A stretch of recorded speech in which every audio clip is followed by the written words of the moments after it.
नमस्कार बच्चों। आज हम प्रक्षेप गति पर आधारित सवालों को सीखेंगे किस तरह से लगाते हैं।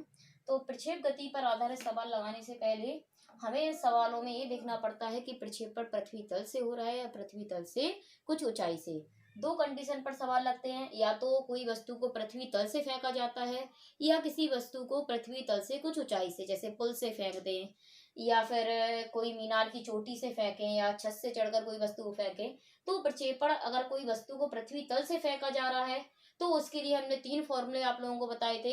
Are equal u square sine two theta upon G, T बराबर two you sine theta upon G, और ऊंचाई के लिए था u square sine square theta upon two G. तो जब प्रक्षेपण पृथ्वी तल से होता है तब तो ये तीन कंडीशनें होती है, सवाल मतलब फॉर्मूले होते हैं। लेकिन अगर प्रक्षेपण पृथ्वी तल से कुछ ऊंचाई से हो रहा होता है तो उसके लिए दो फॉर्मूले होते हैं। एक होता है आर बराबर यू एक्स इंटू टी और दूसरा होता है एच बराबर you I T plus half G T square. तो उसकी तो हमने पूरी वीडियो आप लोगों को डिटेल में बताई हुई है, तो उसे आप देख सकते हैं।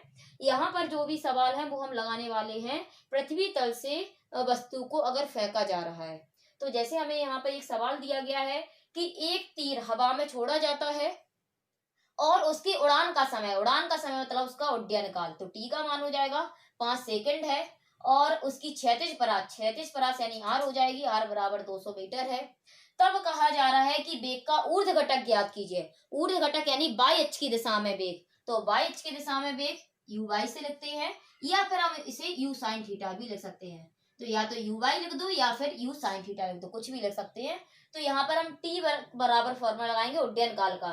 तो उड्डयन काल के लिए फॉर्मूला होता है टी बराबर two you sine theta upon G, T का मान 5 है, टू यू साइन थीटा को हम यू वाई भी लिख सकते हैं, अपॉन में जी का मान 9.8 है। सॉल्व करेंगे तो यू वाई निकल के आ जाएगा 24.5 मीटर पर सेकंड। तो ये निकल के आ गया है वेग का ऊर्ध्व घटक। अब हमें निकालना है उसकी अधिकतम ऊंचाई। तो ऊंचाई यानी एच, अधिकतम मतलब इस वेग से फेंकने पर कितना अधिक जा रहा है। अधिकतम ऊंचाई का मतलब ये नहीं है कि हमने अधिकतम ऊंचाई के लिए फॉर्मूला लिखवाया था यू स्क्वायर अपॉन टू जी, वो लगा देंगे। अधिकतम का मतलब है कि इसे जिस वेग से फेंक रहे हैं उसके लिए भाई कितना अधिकतम ऊंचाई पर जाएगा। तो इसके लिए फॉर्मूला होता है ऊंचाई के लिए u square sine square theta upon two G. अब यू और थीटा के मान अलग अलग दे रहे होते तो अलग अलग रख देते। यहाँ यू और थीटा के मान तो हमें दिए नहीं जा रहे, हमें सीधा यू वाई का मान दिया जा रहा है, और यू वाई को ही हम लिख सकते हैं यू साइन थीटा। तो यू पर भी स्क्वायर है, साइन थीटा पर भी स्क्वायर है, तो सीधा यू साइन थीटा का होल स्क्वायर लिख सकते हैं अपॉन में टू जी। तो यू साइन थीटा का मान है 24.5 का स्क्वायर, अपॉन में टू जी का मान है 9.8। तो यहाँ से निकल के आएगा एच मैक्स बराबर, अगर इसे सॉल्व कर दें तो सॉल्व करने पर आ जाएगा 30.6 मीटर। अब तीसरी कंडीशन में हमें निकालना है वेग का क्षैतिज घटक।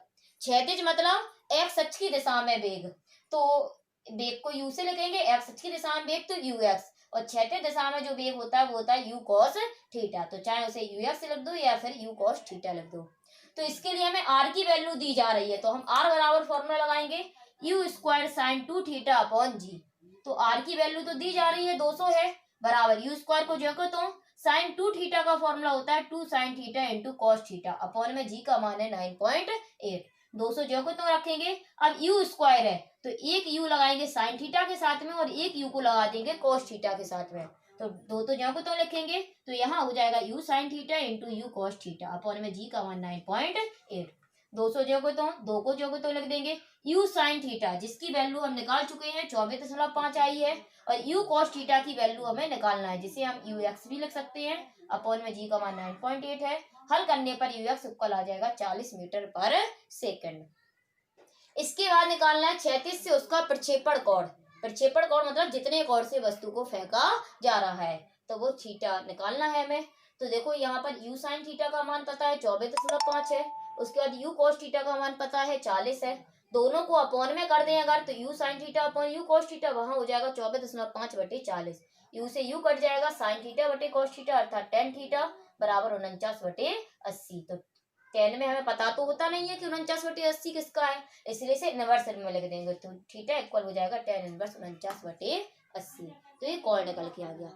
अब इनमें थोड़ा सा एक चीज और समझेंगे, जैसे क्षैतिज परास के लिए कंडीशन होती है कि एक ही क्षैतिज परास के लिए अगर कोई वस्तु को बहुत मतलब अधिकतम क्षैतिज परास पर फेंकना है, तो अधिकतम क्षैतिज परास के लिए तो प्रक्षेपण कोण 45 अंश होता है, 45 अंश कोण पर जो प्रक्षेप की क्षैतिज परास होती है वो सबसे अधिक होती है। लेकिन अधिकतम परास को छोड़कर अगर और कोई परास देखी जाए तो उस पर एक ही परास के लिए दो प्रक्षेपण कोण होते हैं।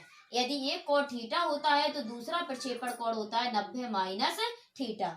यानी अगर हम मान लो एक कोई वस्तु को 15 डिग्री कोण पर फेंकते हैं, 15 अंश कोण पर जब हमने मान लो ये कोई वस्तु को फेंका और फेंकने पर उसकी क्षैतिज परास 45 मीटर आ जाती है, तो एक और कोण होगा, उस कोण पर भी वस्तु की क्षैतिज परास 45 मीटर ही होगी। वो दूसरा कोण कितना होगा? 90 माइनस थीटा, यानी 90 माइनस 15 तो हो जाएगा 75 डिग्री।